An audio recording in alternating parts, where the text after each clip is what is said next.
The iron cage rattled against the wooden planks of the steamboat as it made its way up the Mississippi River in the autumn of 1879.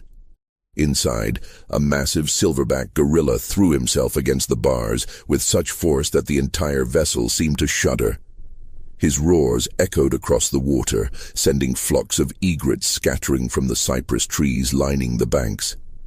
Passengers kept their distance, some crossing themselves, others whispering that the beast was possessed by demons. But Cornelius Whitmore stood at the bow with his arms crossed, a satisfied smile playing across his tobacco-stained lips. He had paid a fortune for this creature, more than he had ever spent on any single piece of property, human or otherwise. And he intended to make sure every plantation owner from Natchez to Vicksburg knew about it. Whitmore was not a man given to modest displays.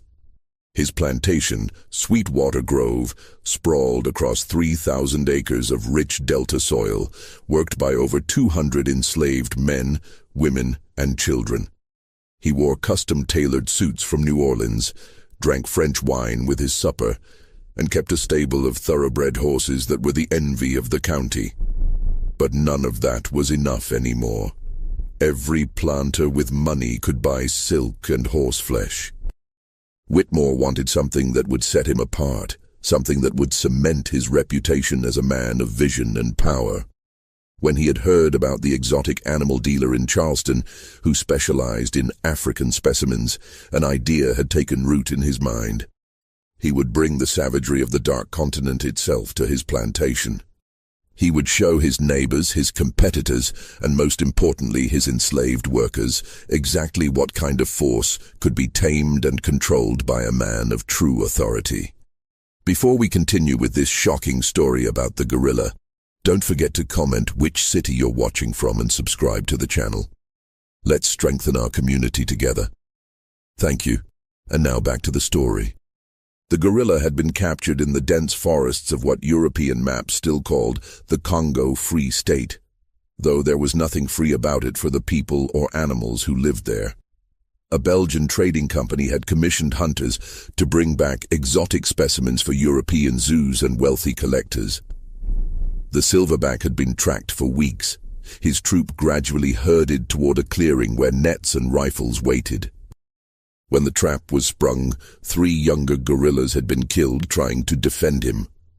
The silverback himself had fought like a demon, breaking the arm of one hunter and nearly killing another before a rifle butt to the skull had finally brought him down. They had dragged his unconscious body into a cage barely large enough to contain him, and from that moment until he reached the Charleston docks 6 weeks later, he had known nothing but violence, hunger, and the constant roll of the ship that carried him away from everything he had ever known. By the time Whitmore took possession of the animal, the gorilla was a concentrated mass of rage.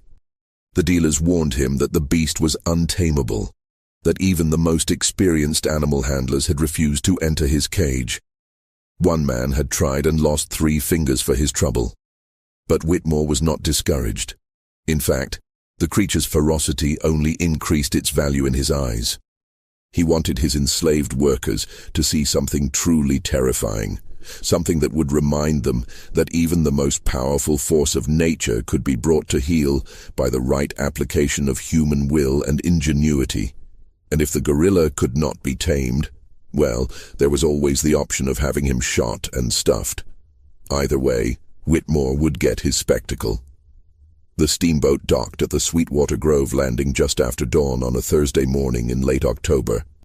The air was thick with morning mist rising off the river, and the cypress trees stood like ghosts in the grey light. Whitmore had ordered his overseer, a brutal man named Tuck Brennan, to assemble every enslaved person on the plantation in the main yard. Men who normally would have been in the fields at first light stood in silent rows. Women who worked in the house or the laundry held their children close. Everyone knew something unusual was happening, but nobody knew what. Rumors had been circulating for days. Some said the master had bought a new overseer, one even meaner than Brennan. Others whispered that he was bringing in slave catchers with tracking dogs, preparing for trouble that had not yet arrived. A few of the older people, who remembered being brought across the ocean themselves, feared that new captives were being delivered, and with them, the fresh trauma of separation and sale. What arrived instead defied everyone's expectations.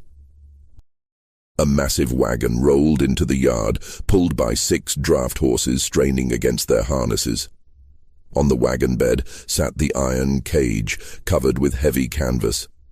The sounds coming from beneath that canvas made children press their faces into their mothers' skirts.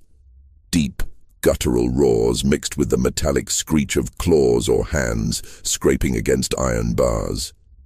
The canvas bulged and shifted as whatever was inside threw itself against its prison. Whitmore walked alongside the wagon, his chest puffed out like a rooster, clearly enjoying the fear and confusion on the faces around him. Brennan walked on the other side, a rifle cradled in his arms, his usual sneer somehow even more pronounced. When the wagon came to a stop in the center of the yard, Whitmore climbed onto a wooden platform that had been erected for the occasion. He surveyed his audience with the practiced eye of a man who viewed human beings as livestock. Then he began to speak, his voice carrying across the silent crowd with the authority of someone who had never been contradicted in his life. He told them about the Dark Continent, about the savage lands where their ancestors had come from, lands of darkness and chaos that lacked the civilizing influence of Christian white men. He told them about the dangerous beasts that roamed those forests, creatures of pure instinct and violence. And then, with a theatrical flourish, he ordered Brennan to pull back the canvas. The gorilla that was revealed stood nearly 6 feet tall, even in the cramped confines of his cage. His shoulders were impossibly broad, packed with muscle that bunched and shifted under his dark fur. His face was a mask of barely contained fury, with deep-set eyes that seemed to burn with intelligence and hate. The moment the canvas was removed and sunlight hit him, he exploded into motion, slamming his massive fists against the bars with such force that the entire wagon shook. His roar was unlike anything most of the people assembled had ever heard, a sound that seemed to come from some primal place before language, before civilization, before chains. Most of the enslaved workers took an instinctive step backward. Children cried out. Even some of the white overseers who had gathered to watch the show looked uncomfortable. But in the middle of the crowd, one man stood perfectly still. His name was Abebe, though he had been forced to answer to the name Abel for so long that sometimes he almost forgot his real one. He was in his early 30s, tall and lean with the kind of wiry strength that came from a lifetime of brutal labor. His face was normally impassive, carefully schooled to show none of the thoughts or feelings that moved behind his eyes. Enslaved people learned early that displays of emotion could be dangerous, that it was safest to become a mask, to let masters and overseers see only what they expected to see. But now, as Abebe stared at the gorilla in the cage, something in that mask cracked. His eyes widened, his breath caught in his throat, because he had seen something that nobody else in that yard could possibly have noticed. When the gorilla raised his left hand to slam it against the bars, Abebe glimpsed the palm, and there, stark against the dark skin, was a distinctive marking, a patch of lighter pigmentation in the unmistakable shape of a crescent moon. It was roughly the size of a silver dollar, positioned right in the center of the palm, where a fortune-teller might claim to read the lines of fate.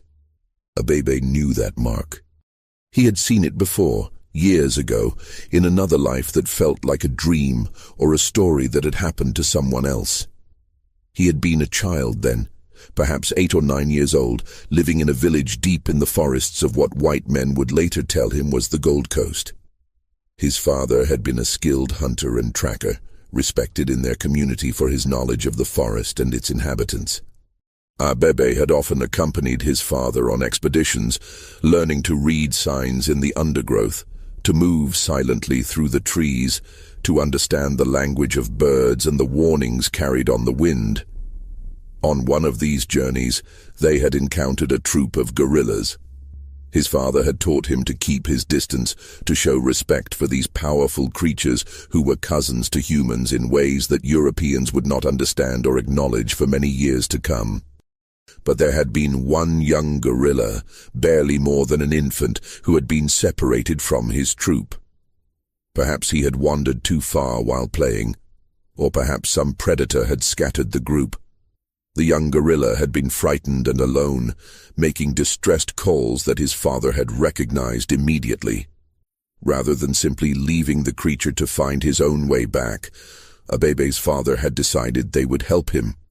For 3 days, they had tracked the gorilla troop, the young one following them through the forest. Abebe had been fascinated by the infant, by his expressive face and his obvious intelligence. During rest periods, the young gorilla would approach cautiously, and Abebe would share bits of fruit with him. It was during one of these moments that Abebe had first noticed the distinctive mark on the gorilla's left palm.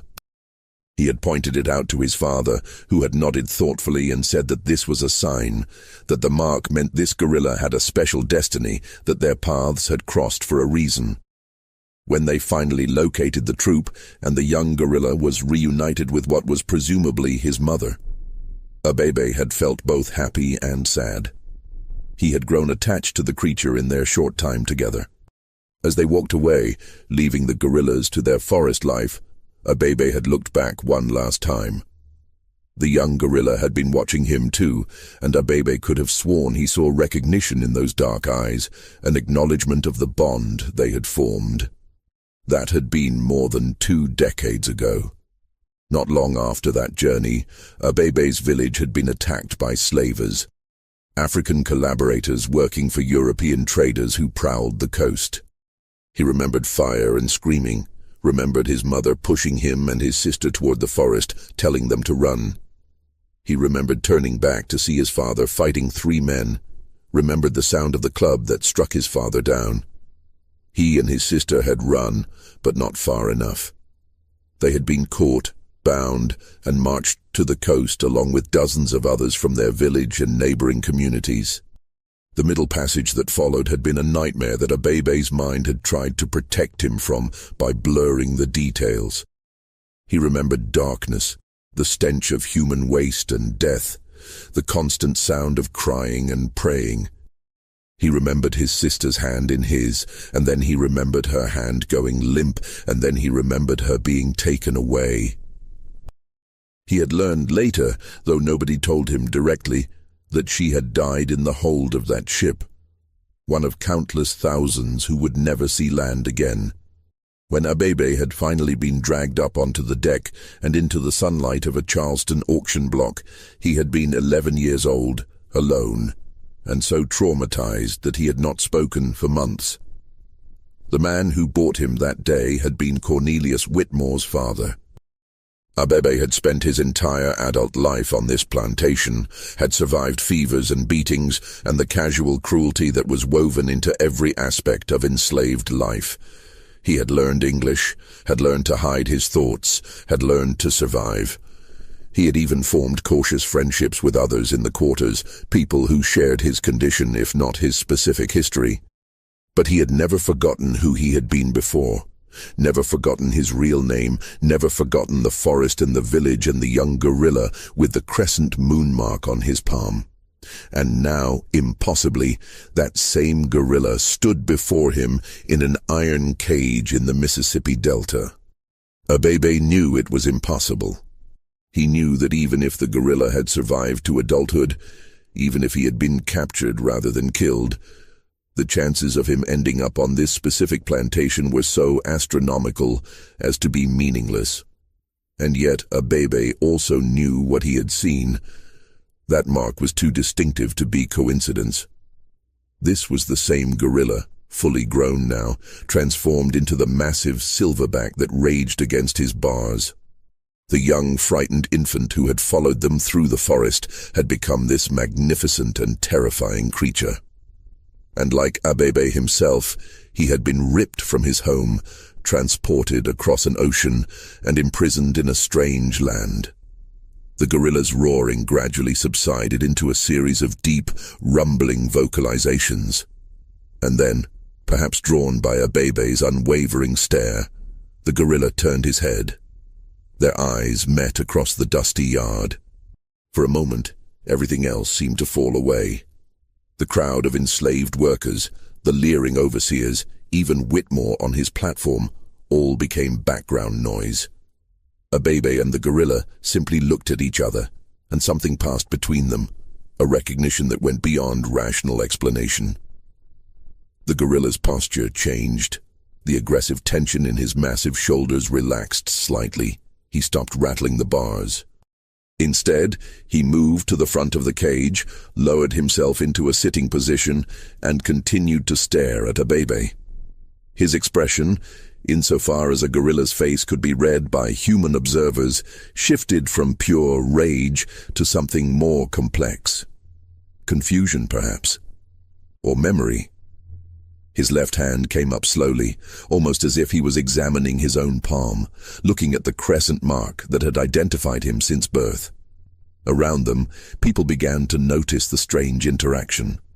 Whispers spread through the crowd. Even Brennan, who was not a particularly observant man, sensed that something unusual was happening. He barked at Abebe to get back in line, to stop staring at the beast like a fool. But Abebe barely heard him. For the first time in more than 20 years, he felt a connection to his old life, to the person he had been before the chains. This gorilla was a living link to his childhood, to his father, to the forest where he had once been free. Whitmore, still on his platform, was annoyed that his show had been disrupted. He had intended to give a longer speech about the animal, about his own greatness in acquiring such a specimen. But the strange behavior of the gorilla had stolen his thunder. He ordered Brennan to move the cage to the barn where it would be housed, and he commanded the enslaved workers to get to their assigned tasks. As the crowd began to disperse, Abebe kept his eyes on the cage until it disappeared through the barn doors. The gorilla, for his part, never looked away from Abebe either. That night, Abebe lay on the rough wooden platform that served as his bed in the men's quarters. Around him, others were already sleeping, exhausted from another day of back-breaking labor. But Abebe's mind was racing. He knew that somehow, impossibly, fate or providence or pure chance had brought him face to face with a creature from his past. He also knew that the gorilla's fate on this plantation would not be a kind one. Whitmore was already talking about training the beast to fight, about pitting him against dogs or even enslaved men for the entertainment of visitors. If the gorilla could not be tamed for such purposes, he would be killed, his body mounted and displayed as a trophy. Abebe had learned long ago that he was powerless to change his own circumstances. He had seen friends sold away, had seen families torn apart, had watched as any resistance or defiance was crushed with immediate and brutal force.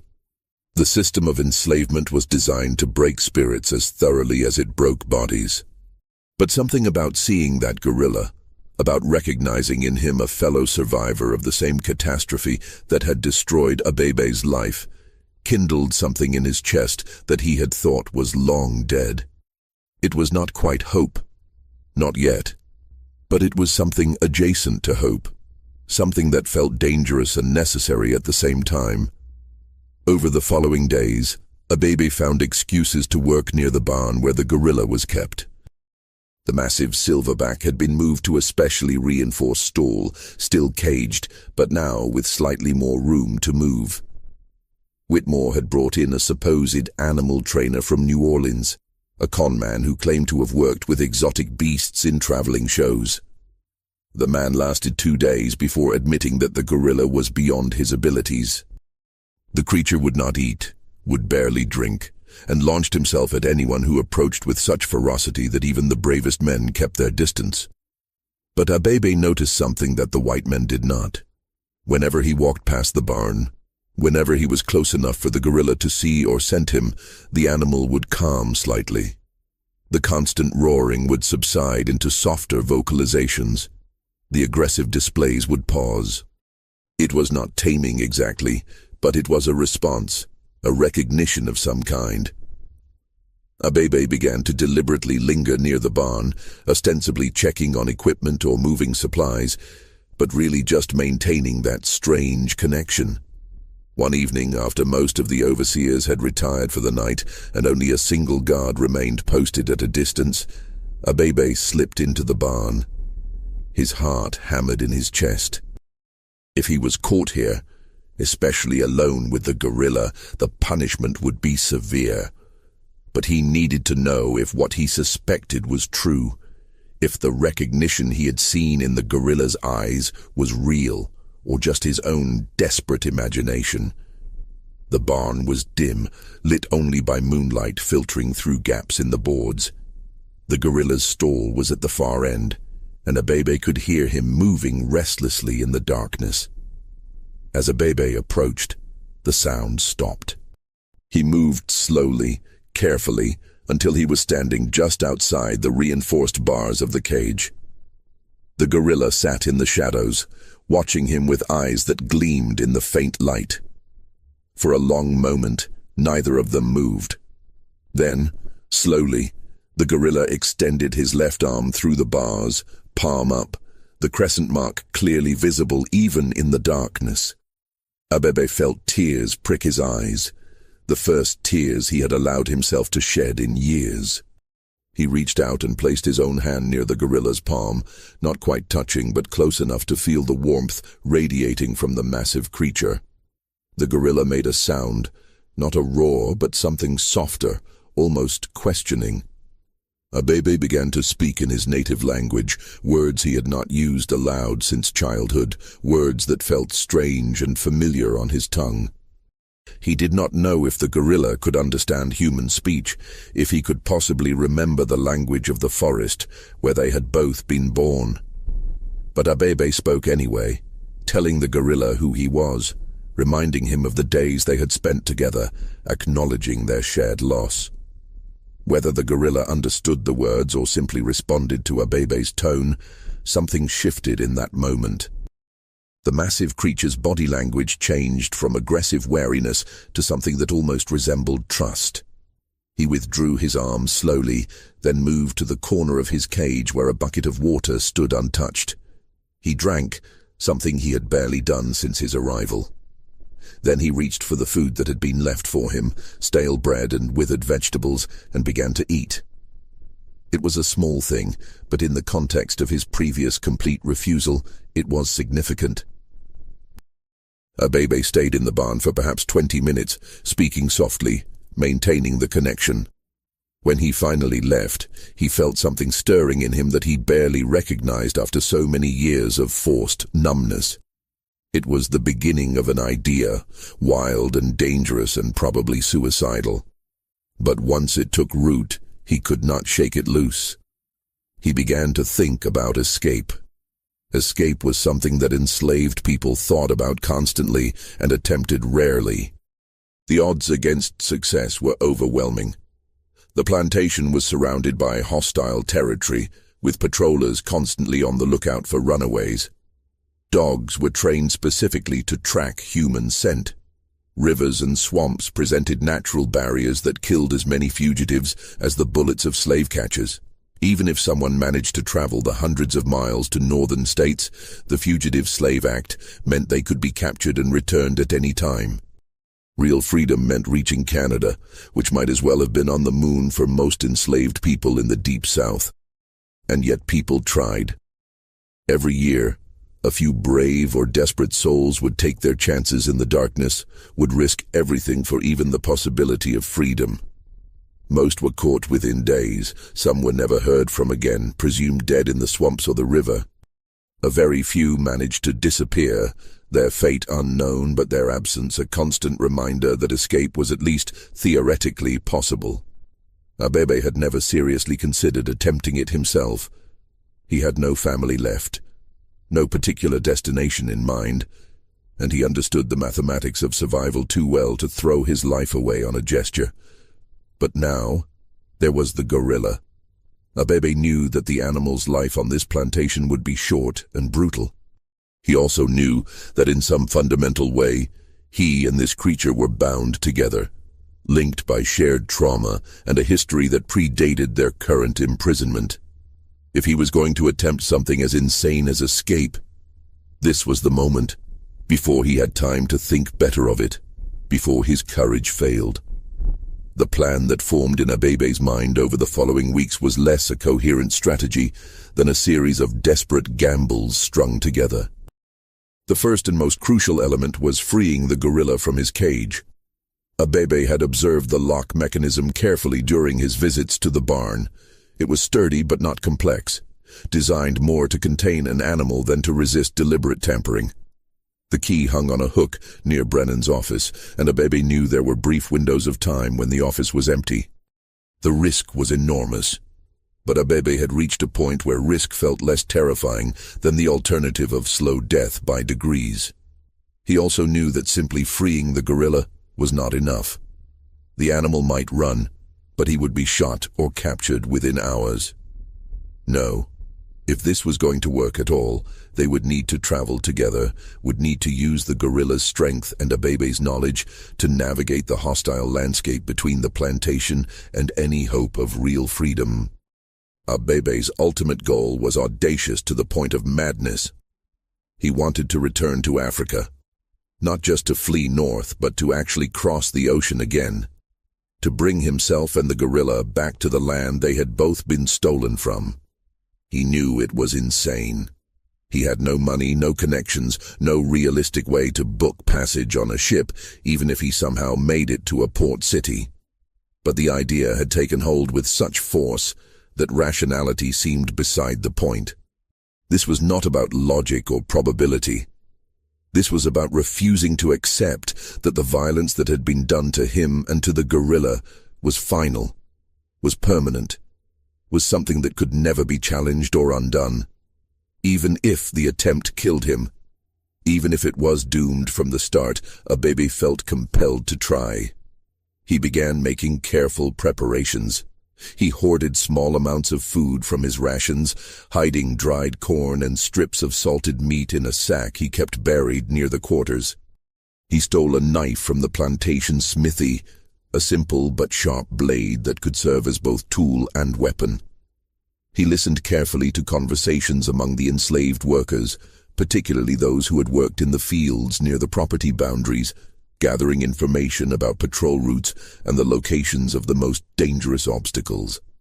He also began visiting the gorilla nightly, gradually building trust, getting the animal accustomed to his presence and his voice. The gorilla, for his part, seemed to understand on some instinctual level that Abebe was different from the other humans on the plantation. He no longer displayed aggression when Abebe approached.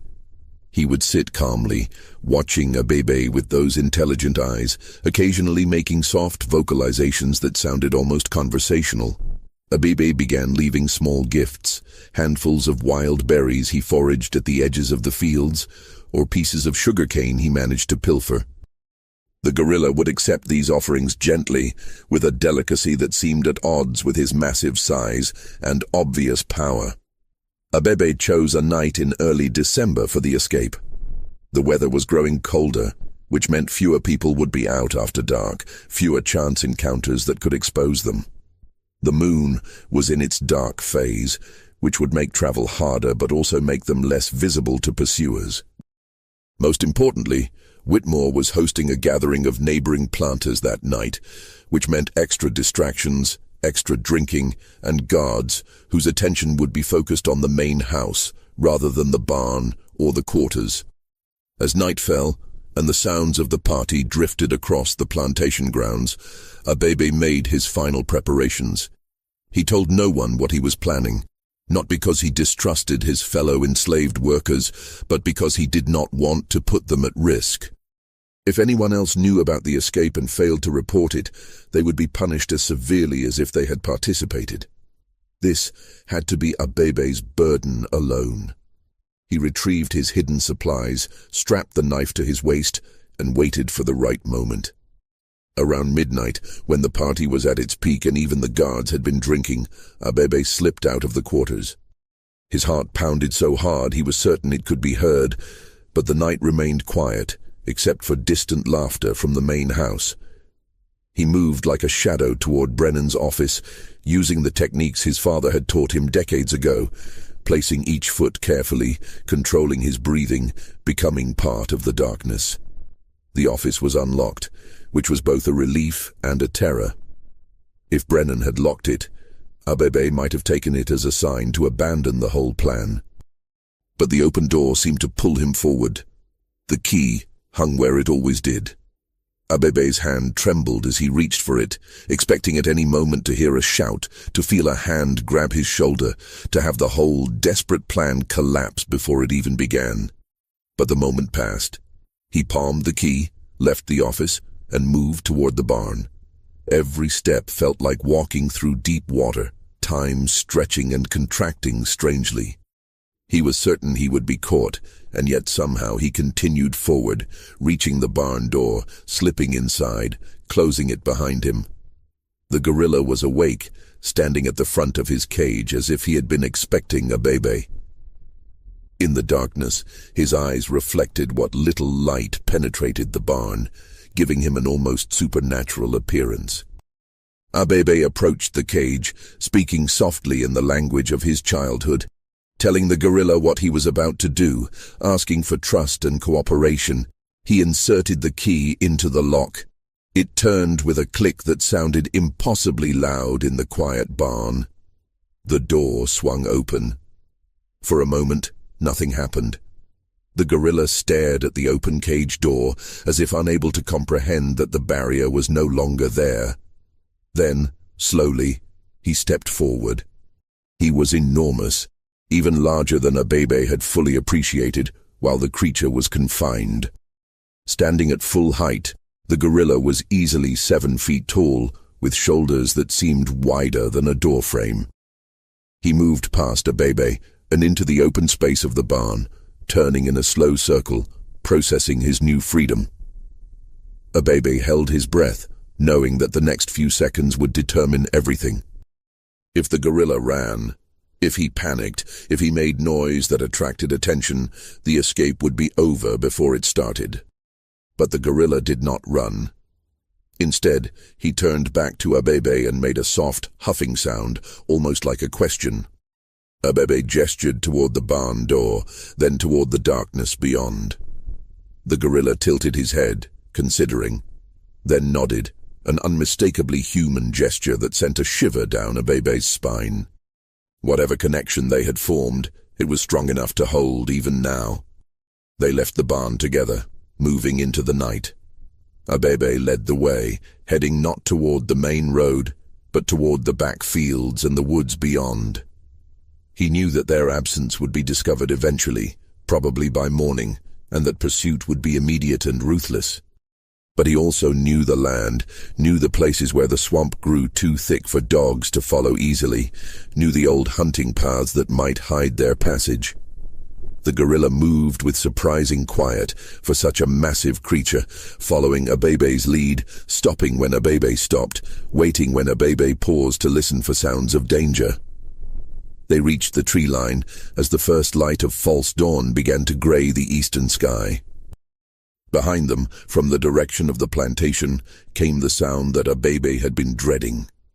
The ringing of the alarm bell, loud and insistent, shattering the quiet of early morning. Their absence had been discovered. The hunt would begin in minutes. Abebe looked at the gorilla, saw his own fear reflected in those dark eyes, and felt a strange sense of calm settle over him. There was no going back now. Whatever happened next, they would face it together. 2 stolen souls attempting the impossible, reaching for a freedom that the world insisted they could never have. They plunged into the woods as behind them the plantation erupted into chaos, and the long, desperate journey toward home began. The forest that stretched beyond the boundaries of Sweetwater Grove was nothing like the jungle where Abebe had spent his childhood.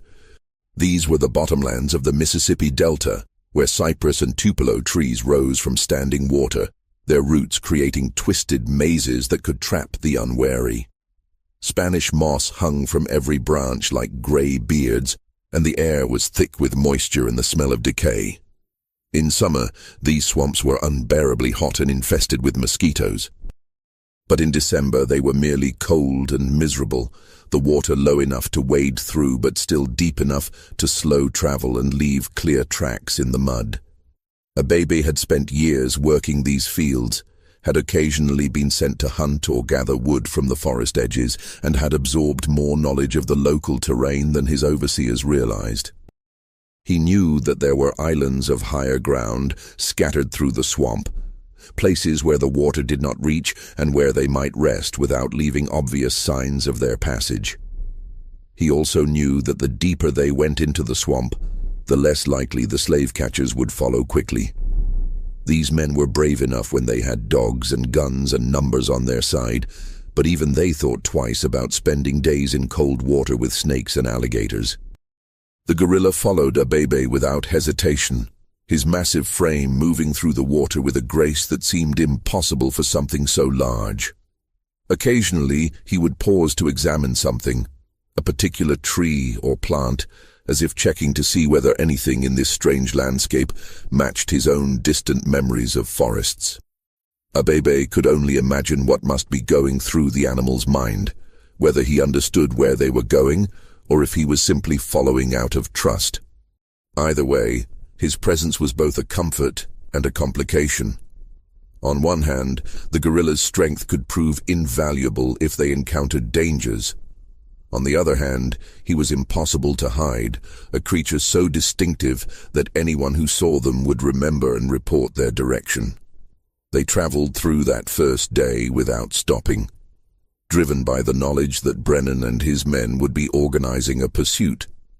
Abebe could picture the scene clearly, having witnessed other escape attempts over the years. The dogs would be brought out, bloodhounds trained to track human scent across impossible distances. Patrollers would be summoned from neighboring plantations, armed men on horses who earned bounties for every escaped slave they returned. Whitmore himself might join the hunt, furious at the loss of his exotic prize and determined to make an example of the man who had dared to steal it. As afternoon light began to filter through the canopy, Abebe finally allowed them to stop on a small island of relatively dry ground. The gorilla collapsed immediately, clearly exhausted despite his strength. Abebe realized that the animal had likely never had to travel such distances before, that his life in captivity had robbed him of the endurance his wild existence would have required. Abebe broke out some of the food he had hoarded, offering dried corn and strips of meat to the gorilla, who accepted them gratefully. They ate in silence, listening to the sounds of the swamp around them, the calls of birds and the distant splash of something large entering the water. Abebe knew they could not stay in the swamp forever. His ultimate goal was to reach the Mississippi River and follow it south to New Orleans.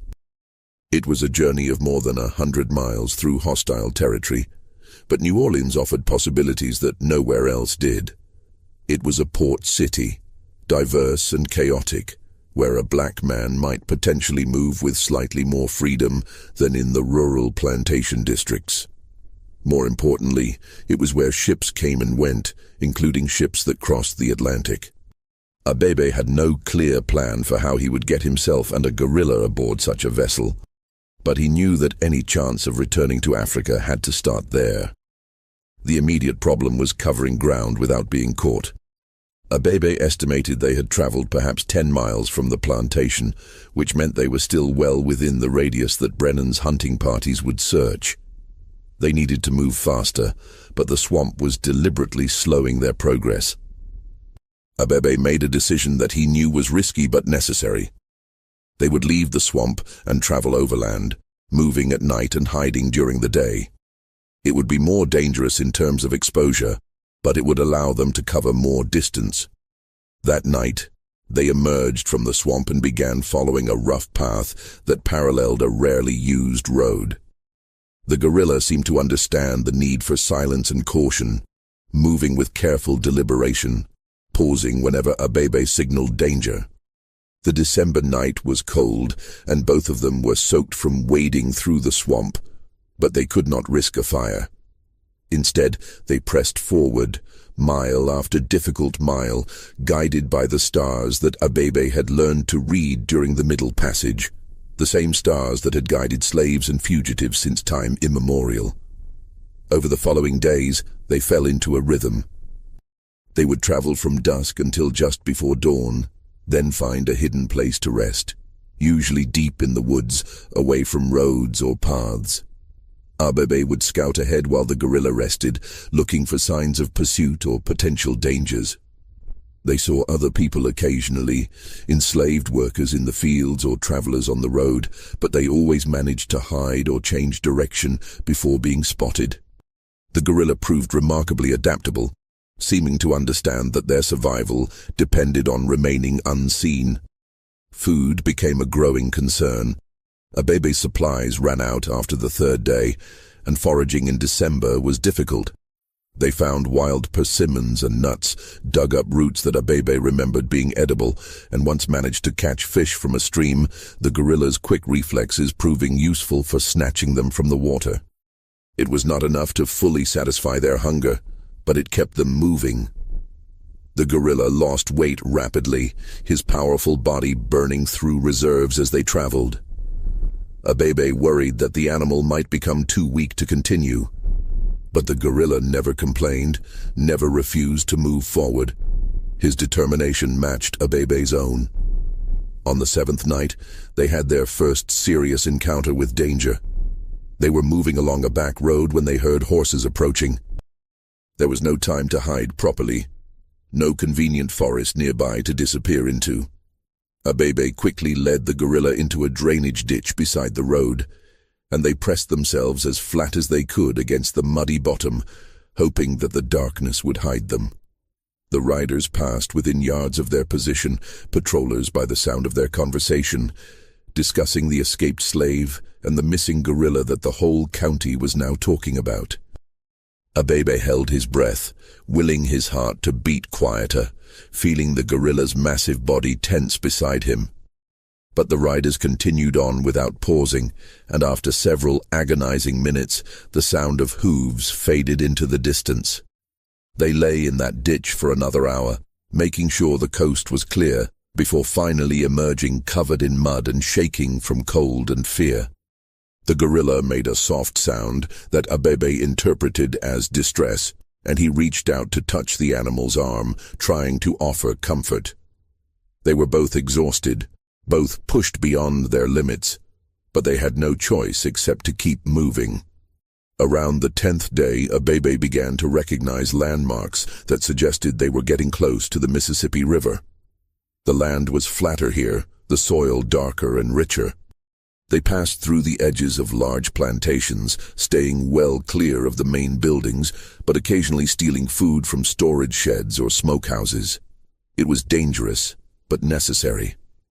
On one such raid, the guerrilla demonstrated his intelligence by figuring out how to open a latched door that Abebe had been struggling with, his powerful fingers manipulating the mechanism with surprising delicacy. When they finally reached the river, Abebe felt a complex mixture of emotions. On one hand, they had covered an incredible distance and survived when the odds had been overwhelmingly against them. On the other hand, the Mississippi was a formidable barrier, wide and powerful even in the winter low-water season. They would need to find a way across, and then they would need to continue south along the far bank toward New Orleans, all while avoiding the increased population and attention that came with being closer to major settlements. Abebe scouted along the riverbank until he found what he was looking for, a small landing with several boats tied up, probably belonging to fishermen or traders. He waited until deep night, then approached cautiously. The guerrilla waited in the shadows nearby, understanding without being told that his presence near human habitations would cause immediate alarm. Abebe chose the most weathered and least valuable-looking boat, hoping it might not be missed immediately, and began working to free it from its mooring. His hands were clumsy with cold and fatigue, and the knot seemed determined not to come loose. But finally, he managed to free the boat and drag it to the water's edge. Getting the guerrilla into the boat was a challenge Abebe had not fully anticipated. The animal was heavy, easily 400 pounds of muscle and bone, and the small boat rocked dangerously as he climbed aboard. For a terrifying moment, Abebe thought they would capsize before they even pushed off from shore.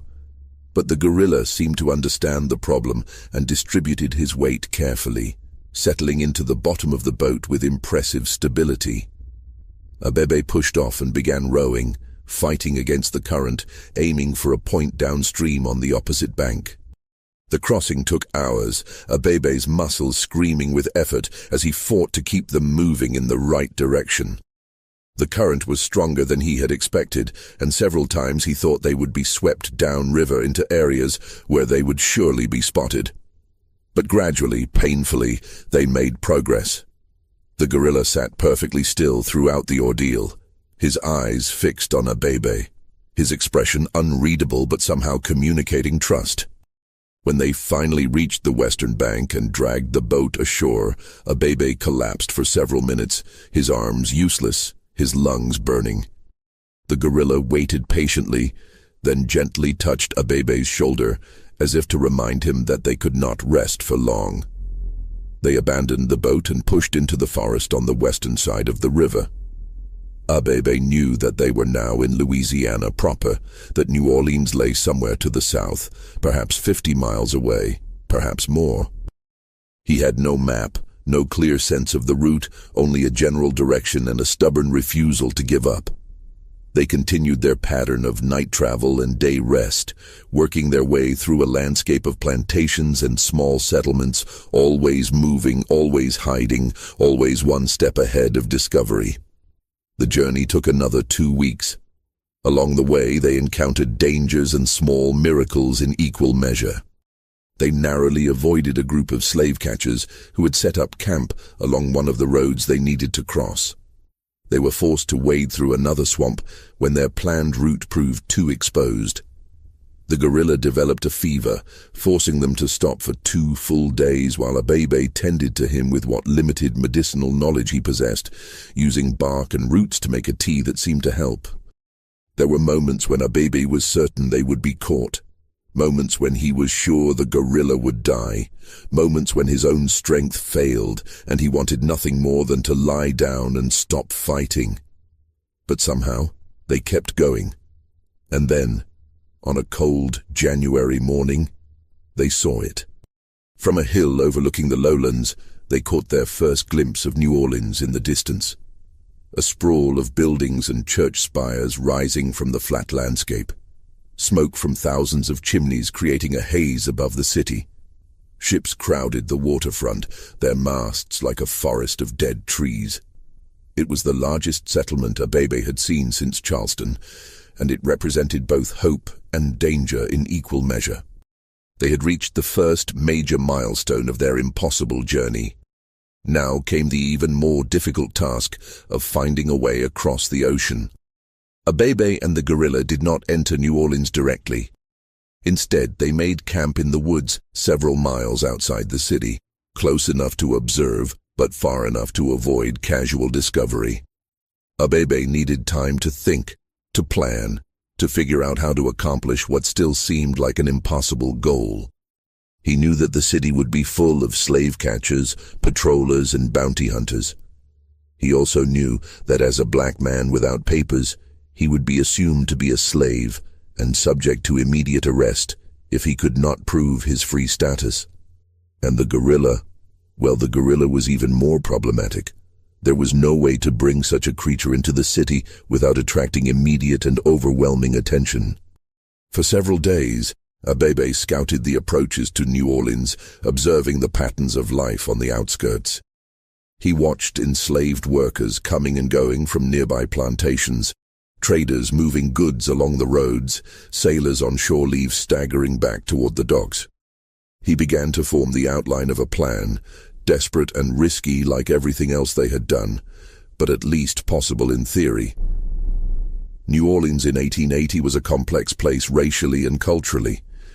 Unlike the rural plantation districts they had traveled through, the city had a substantial population of free black people, many of whom were descendants of French and Spanish colonial unions, people who occupied an ambiguous middle ground in the strict racial hierarchies of the South. While they certainly did not have anything approaching equality with whites, they had some degree of legal protection and economic opportunity. Abebe reasoned that if he could somehow pass as a free black person, if he could blend into that community, even temporarily, he might be able to move with slightly more freedom than he had in the countryside. The gorilla, however, presented an insurmountable problem for any conventional approach. There was no way to disguise or hide a 400-pound silverback gorilla in an urban environment. What Abebe needed was not to hide the gorilla, but to find someone who could take him legally, someone who had the resources and motivation to transport an exotic animal across the Atlantic. It was a wild notion, but Abebe had heard stories over the years about animal dealers, about men who made their living capturing and trading exotic creatures for zoos and exhibitions. If he could find such a person, if he could somehow convince them to take the gorilla and himself as a package, there might be a chance. This plan required Abebe to do something he had not done in over 20 years, to walk openly among people as if he had a right to be there. It required paperwork he did not have, confidence he had spent decades learning to suppress, and luck that had not exactly been abundant in their journey so far. But he could see no alternative. They had come hundreds of miles, had survived impossible odds, and they were so close to the ocean that Abebe could almost smell the salt in the air when the wind came from the south.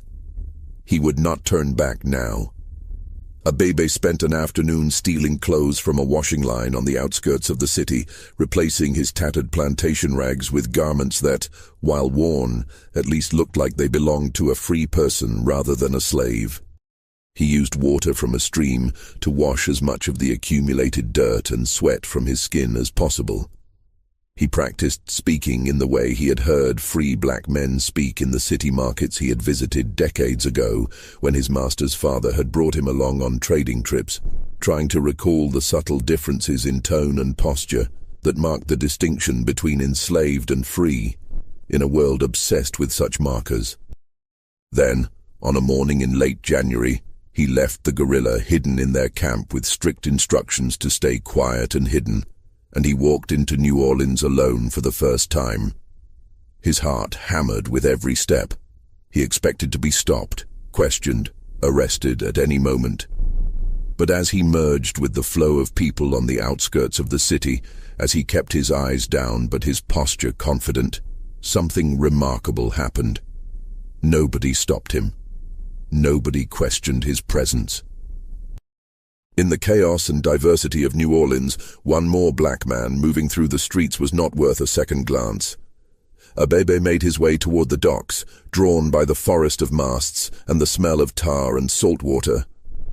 The waterfront was a riot of activity, with ships being loaded and unloaded, merchants haggling, sailors working, and the whole polyglot culture of a major port on display. Abebe listened to conversations, trying to identify anyone who might deal in exotic animals. He lurked near taverns where sailors gathered, hearing tales of voyages to Africa, Asia, and South America.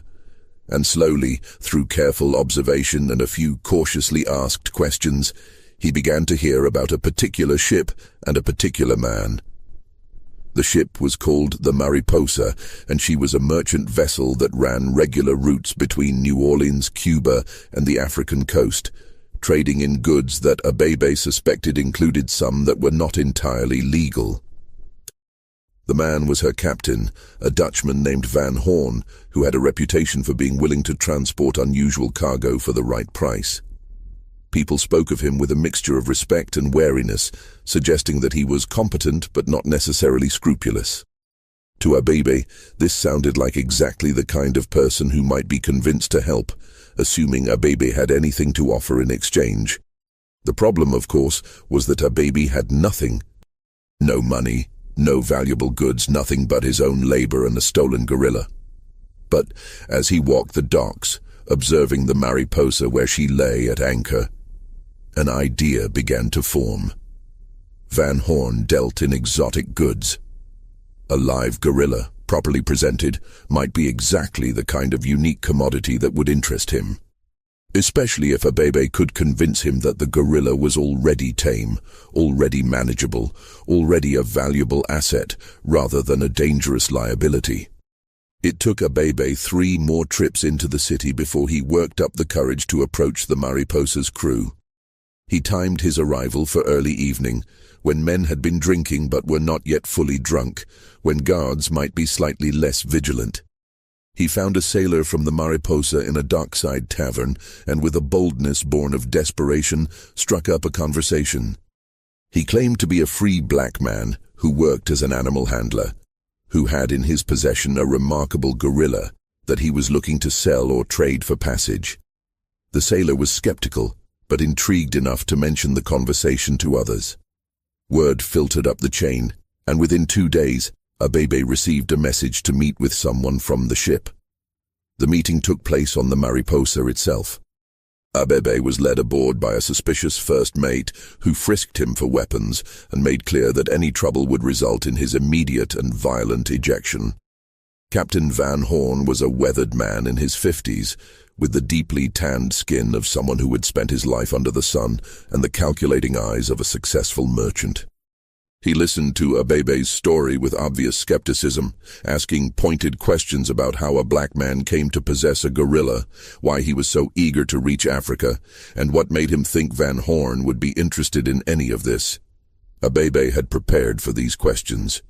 He claimed that he had inherited the gorilla from an employer who had died, that he was from a family that had been free for generations, and that he wished to visit relatives in Liberia, the American colony in West Africa.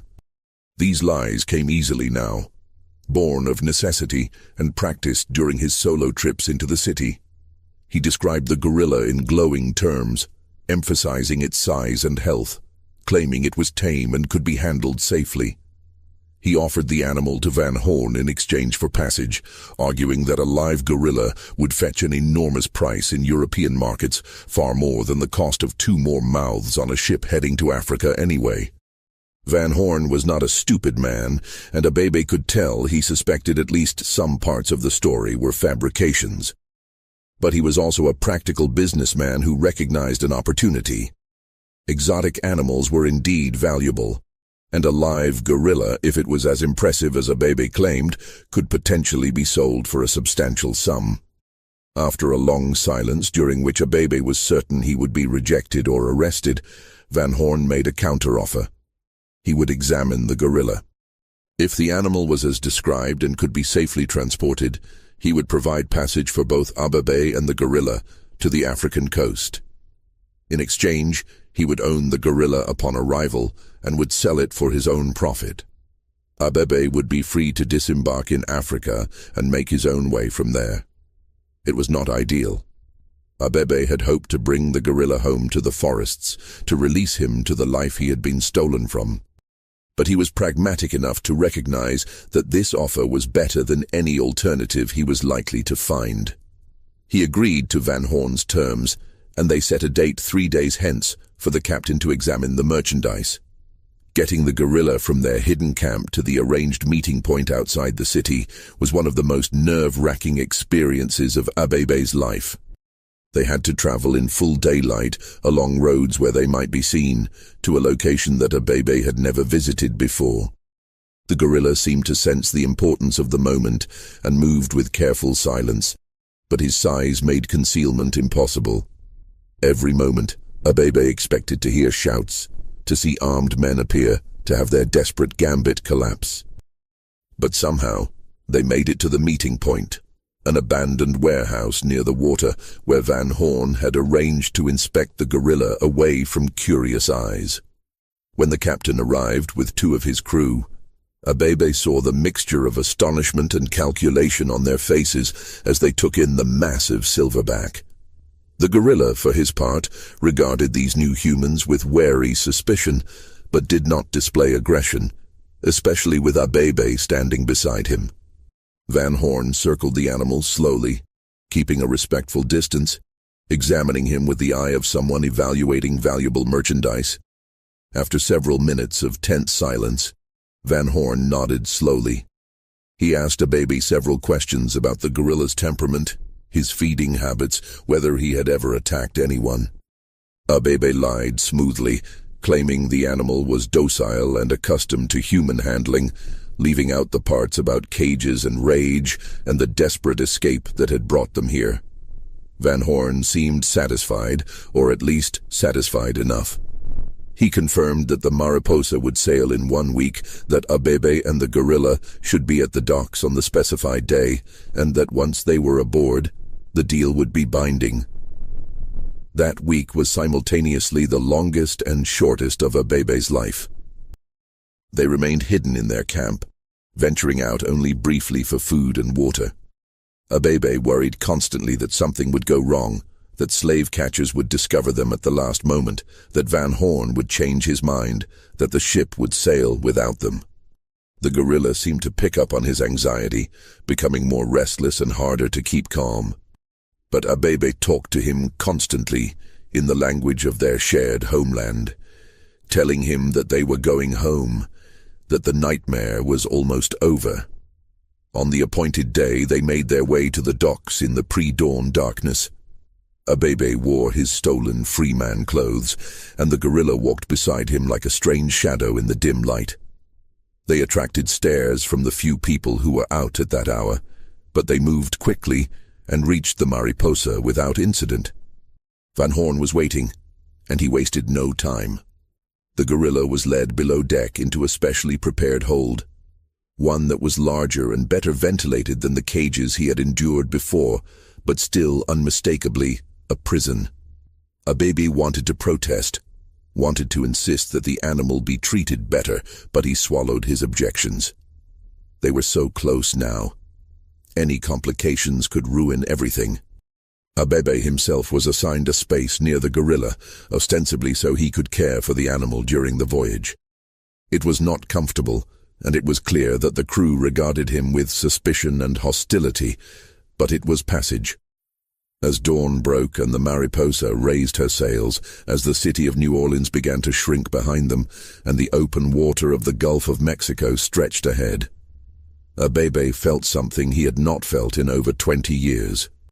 Not quite hope, not quite peace, but something in that direction. They had done it. Against every odd, against all reason, they had actually done it. They were going home. The voyage across the Atlantic took nearly 2 months. 2 months of cramped conditions, poor food, and the constant roll of the ship. For Abebe, it was a strange echo of his first crossing, the one that had brought him to America as a terrified child. But this time, he was traveling in the opposite direction, and this time, he was not alone. The gorilla adapted to life aboard ship with surprising resilience. Abebe cared for him carefully, ensuring he had adequate food and water, talking to him constantly, maintaining the bond that had sustained them through their impossible escape. The crew of the Mariposa were a rough lot, men from a dozen different countries who asked few questions and expected none answered. They regarded the gorilla with a mixture of fear and fascination, giving the animal a wide berth, but occasionally stopping to stare through the bars of his hold. Van Horn checked on his investment regularly, clearly satisfied with his decision to take the risk.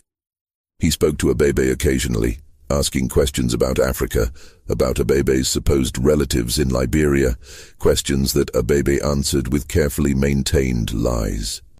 As the voyage progressed and the ship entered African waters, Abebe felt emotions rising that he had suppressed for decades. This was the ocean his ancestors had known, the water that surrounded the land of his birth. He spent hours on deck when he was allowed, staring at the horizon, waiting for the first glimpse of the coast. When it finally appeared, a dark line separating water from sky, Abebe felt tears streaming down his face. The gorilla, somehow sensing the moment, made a sound that Abebe had never heard from him before. A long, complex vocalization that sounded almost like singing. The Mariposa made port at a trading station near the mouth of a river that Abebe did not recognize, but that felt somehow familiar anyway. Van Horn was efficient about his business. He had already arranged a buyer for the gorilla, a European collector who planned to ship the animal to a zoo in Belgium. Abebe's heart broke at this news, but he had known from the beginning that this was the deal.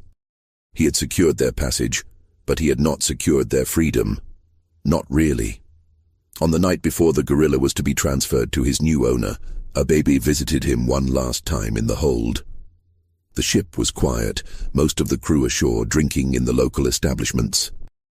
Abebe sat near the bars of the gorilla's enclosure and spoke to him for hours in the language of their homeland, saying goodbye, saying thank you, asking for forgiveness. The gorilla listened, his eyes fixed on Abebe's face, and Abebe was certain the animal understood, if not the words, then at least the emotions behind them. And then, in a moment of decision that surprised even himself, Abebe made one final choice. He had the keys to the enclosure, had been trusted with them to care for the animal. He used them now to open the door, to give the gorilla one last chance at freedom. He led the massive creature up onto the deck, and then over the side of the ship, into the shallow water near shore.